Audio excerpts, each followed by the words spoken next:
بسم اللہ الرحمن الرحیم۔ ایک شخص کہتے ہیں کہ ایک فقیر نزع کی حالت میں سسک رہا تھا۔ مکھیاں اس کے منہ پر کثرت سے بیٹھ رہی تھیں۔ مجھے ترس آیا، میں اس کے پاس بیٹھ کے مکھیاں اڑانے لگا۔ اس نے آنکھ کھول دی اور کہنے لگا کہ برسوں سے خاص وقت کی کوشش میں لگا ہوا تھا، ساری عمر میں کوشش پر بھی نصیب نہ ہوا، اب ملا تھا تو آ کر بیچ میں گھس گیا۔ جا اپنا کام کر، اللہ تیرا بھلا کرے۔ ابو بکر رکی کہتے ہیں کہ میں ابو بکر زکاک کے پاس صبح کے بعد موجود تھا۔ وہ کہہ رہے تھے، یا اللہ تو مجھے اس دنیا میں کب تک ڈالے رکھے گا؟ ظہر کا وقت بھی نہ آنے پایا تھا کہ ان کا وصال ہو گیا۔ حضرت مکحول رحمۃ اللہ علیہ شامی بیمار تھے۔ ایک شخص ان کے پاس گئے اور کہنے لگے، حق تعالی شانہ آپ کو صحت عطا فرمائے۔ کہنے لگے، ہرگز نہیں، ایسی ذات کے پاس جانا جس سے خیر ہی کی امید ہے، ایسے لوگوں کے پاس رہنے سے بہتر ہے جن کی برائی سے کسی وقت بھی اطمینان نہیں۔ ابو علی روزباری کہتے ہیں کہ ایک فقیر میرے پاس عید کے دن آیا، بہت خستہ حال، پرانے کپڑے۔ کہنے لگا، یہاں کوئی پاک صاف جگہ ایسی ہے جہاں کوئی غریب فقیر مر جائے؟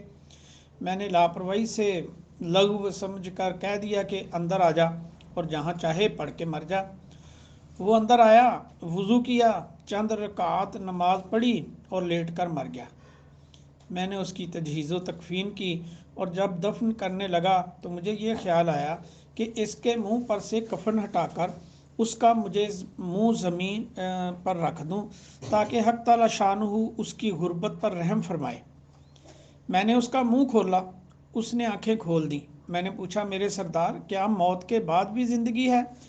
کہنے لگا کہ میں زندہ ہوں اور اللہ تعالیٰ کا ہر عاشق زندہ ہوتا ہے، میں کل قیامت میں اپنی وجاہت سے تیری مدد کروں گا۔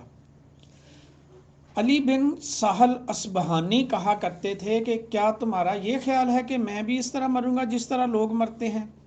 بیماری، عیادت، 100 دھندے ہو جاتے ہیں۔ میں تو اس طرح مروں گا کہ مجھے کہا جائے گا کہ اے علی، اور میں چل دوں گا۔ چنانچہ ایسا ہی ہوا۔ ایک دن کہیں جا رہے تھے، چلتے چلتے کہنے لگے، لبیک، حاضر ہوں، اور مر گئے۔ ابو الحسن مزنی کہتے ہیں کہ ابو یعقوب رحمۃ اللہ علیہ نہر جوری کا جب انتقال ہونے لگا، نزع کا وقت، میں نے لا الہ الا اللہ کی تلقین کی تو میری طرف دیکھ کر ہنسے اور کہنے لگے، مجھے تلقین کرتے ہو؟ اس ذات کی عزت کی قسم جس کو کبھی موت نہیں آئے گی، میرے اور اس کے درمیان صرف اس کی بڑائی اور عزت کا پردہ ہے۔ اور بس یہ کہتے ہی روح پرواز کر گئی۔ مزنی اپنی دھاڑی پکڑ کر کہتے تھے کہ مجھ جیسا حجام بلا اولیاء کو تلقین کرے، کیسی غیرت کی بات ہے، اور جب اس واقعے کو ذکر کرتے تو رویا کرتے۔ ابو الحسین مالکی رحمۃ اللہ علیہ کہتے ہیں کہ میں حضرت خیر نور باف کے ساتھ کئی سال رہا۔ انہوں نے اپنے انتقال سے 8 یوم پہلے کہا کہ میں جمعرات کی شام کو مغرب کے وقت مروں گا اور جمعہ کی نماز کے بعد دفن کیا جاؤں گا، بھول نہ جانا۔ لیکن میں بالکل بھول گیا۔ جمعہ کی صبح کو ایک شخص نے مجھے ان کے انتقال کی خبر سنائی۔ میں فوراً گیا کہ جنازے میں شرکت کروں۔ راستے میں لوگ ملے جو ان کے گھر سے واپس آ رہے تھے اور یہ کہہ رہے تھے کہ جمعے کے بعد دفن ہوں گے، مگر میں ان کے گھر پہنچ گیا۔ میں نے وہاں جا کر ان کے انتقال کی کیفیت پوچھی تو مجھ سے ایک شخص نے جو انتقال کے وقت ان کے پاس موجود تھا بتایا کہ رات مغرب کی نماز کے قریب ان کو غشی سی ہوئی، اس کے بعد فوراً افاقہ سا ہوا تو گھر کے کونے کی طرف منہ کر کے کہنے لگے، تھوڑی دیر ٹھہر جاؤ، تمہیں بھی ایک کام کا حکم ہے اور مجھے بھی ایک کام کا حکم ہے، لیکن تمہیں جس کام کا حکم ہے وہ تو فوت نہیں ہوگا، مجھے جس کام کا حکم ہے وہ رہ جائے گا، اس لیے تھوڑی دیر ٹھہر جاؤ، میں اس کو پورا کر لوں جس کا مجھے حکم ہے۔ اس کے بعد انہوں نے پانی منگایا، تازہ وضو کیا، نماز پڑھی اور اس کے بعد آنکھیں بند کر کے پسار کے لیٹ گئے اور چل دیے۔ کسی نے ان کو خواب میں دیکھا، پوچھا کیا حال ہے؟ کہنے لگے، بس یہ نہ پوچھ، تمہاری سڑی ہوئی بدبودار دنیا سے خلاصی مل گئی۔ ابو سعید خزاز کہتے ہیں کہ میں ایک مرتبہ مکہ مکرمہ میں تھا، باب بنی شیبہ سے نکل رہا تھا، دروازے سے باہر میں نے ایک نہایت خوبصورت آدمی کو مرے ہوئے پڑا دیکھا۔ میں جو اس کو غور سے دیکھنے لگا تو وہ میری طرف دیکھ کر ہنسنے لگا اور کہنے لگا ابو سعید تمہیں معلوم نہیں کہ محبت والے دوست مرا نہیں کرتے، ایک عالم سے دوسرے عالم میں منتقل ہو جاتے ہیں۔ حضرت ذوالنون مصری رحمۃ اللہ علیہ کا جب وصال ہونے لگا تو کسی نے ان سے عرض کیا کہ کچھ وصیت فرما دیجئے۔ فرمانے لگے میں اس کی مہربانی کے کرشموں میں متعجب ہو رہا ہوں، اس وقت مجھے مشغول نہ کرو۔ ابو عثمان حیری کہتے ہیں کہ جب ابو حفص کا انتقال ہونے لگا تو کسی نے پوچھا کہ کوئی وصیت فرما دیجئے۔ فرمانے لگے کہ مجھ میں بولنے کی طاقت نہیں۔ اس کے بعد ذرا قوت سی معلوم ہوئی تو میں نے کہا اب فرما دیجئے، میں لوگوں تک پہنچا دوں گا۔ فرمانے لگے کہ اپنی کوتاہی پر پورے دل سے انکسار اور عاجزی ہو، بس یہ میری آخری وصیت ہے۔ حضرت جنید بغدادی رحمۃ اللہ علیہ فرماتے ہیں کہ جب حضرت سری سکتی کا وصال ہونے لگا، نزع کی حالت تھی، میں سرہانے بیٹھا تھا، میں نے اپنا منہ ان کے منہ پہ رکھ دیا، میری آنکھ سے آنسو جاری تھے، میرا آنسو ان کے رخسان پر گرا۔ فرمانے لگے کون ہے؟ میں نے عرض کیا آپ کا خادم جنید ہے۔ فرمانے لگے مرحبا، بہت اچھا کیا ہے آئے۔ میں نے عرض کیا کوئی آخری وصیت فرما دیجئے۔ فرمانے لگے بروں کی صحبت سے اپنے آپ کو بچانا، اور ایسا نہ ہو کہ غیروں کی صحبت اللہ جل شانہ سے تجھے جدا کر دے۔ حضرت حبیب اجمی رحمۃ اللہ علیہ جو مشہور اکابر صوفیہ میں ہیں، انتقال کے وقت بہت ہی گھبرا رہے تھے۔ کسی نے عرض کیا کہ آپ جیسے بزرگ سے یہ گھبراہٹ بعید ہے، اس سے پہلے تو ایسا حال آپ کا نہ ہوتا تھا، یعنی گھبراہٹ کسی بات سے بھی محسوس نہ ہوتی تھی۔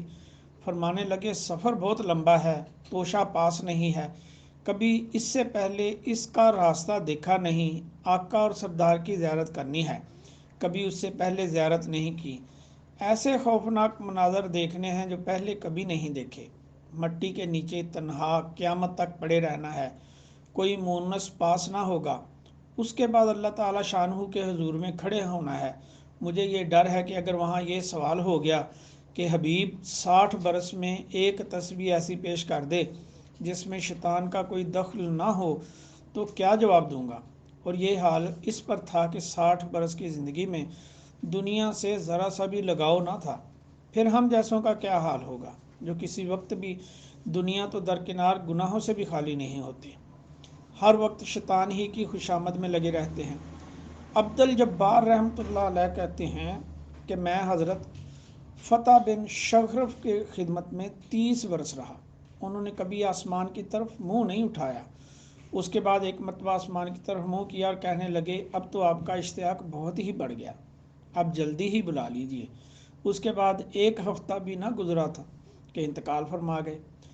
ابو سعید موصلی رحمۃ اللہ علیہ کہتے ہیں کہ فتح بن سعید عید الاضحیٰ کی نماز پڑھ کر عیدگاہ سے دیر میں واپس ہوئے، واپسی میں دیکھا کہ مکانوں کے اندر سے قربانی کے گوشت پکنے کا دھواں ہر طرف سے نکل رہا ہے، تو رونے لگے اور کہنے لگے لوگوں نے قربانیوں سے آپ کا تقرب حاصل کیا، میرے محبوب کاش مجھے معلوم ہو جاتا کہ میں قربانی کس چیز کی کروں۔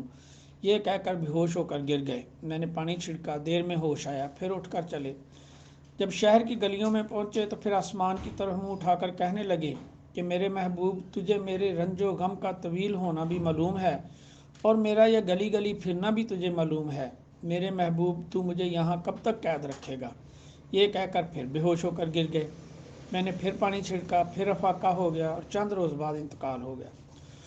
محمد بن قاسم رحمۃ اللہ علیہ کہتے ہیں کہ مجھ سے میرے شیخ محمد بن اسلم توسی رحمۃ اللہ علیہ نے انتقال سے 4 دن پہلے فرمایا کہ آؤ تمہیں خوشخبری سناؤں کہ تمہارے ساتھی یعنی میری ساتھ اللہ تعالیٰ نے کس قدر احسان کیا، میری موت کا وقت آ گیا اور اللہ تعالیٰ شانہ کا مجھ پر یہ احسان ہے کہ میرے پاس 1 درہم بھی نہیں ہے جس کا حساب دینا پڑے، اب مکان کے کواڑ بند کر دو اور میرے مرنے تک کسی کو میرے پاس آنے کی اجازت نہ دینا، اور یہ سن لو کہ میرے پاس کوئی چیز نہیں جس میں میراث تقسیم ہو بجز اس چادر کے اور اس ٹاٹ کے اور اس وضو کے لوٹے کے اور میری کتابوں کے، اور اس تھیلی میں 30 درہم ہیں، یہ میرے نہیں ہیں بلکہ میرے بیٹے کے ہیں، اس کے ایک رشتہ دار نے اس کو دیے ہیں، اور اس سے زیادہ حلال چیز میرے لیے کیا ہوگی، جبکہ حضور صلی اللہ علیہ وآلہ وسلم کا ارشاد یہ ہے کہ تو اور تیرا مال تیرے باپ کا ہے، لہذا یہ بیٹے کا مال ہونے کی وجہ سے اس حدیث شریف کی بنا پر مجھے حلال ہے۔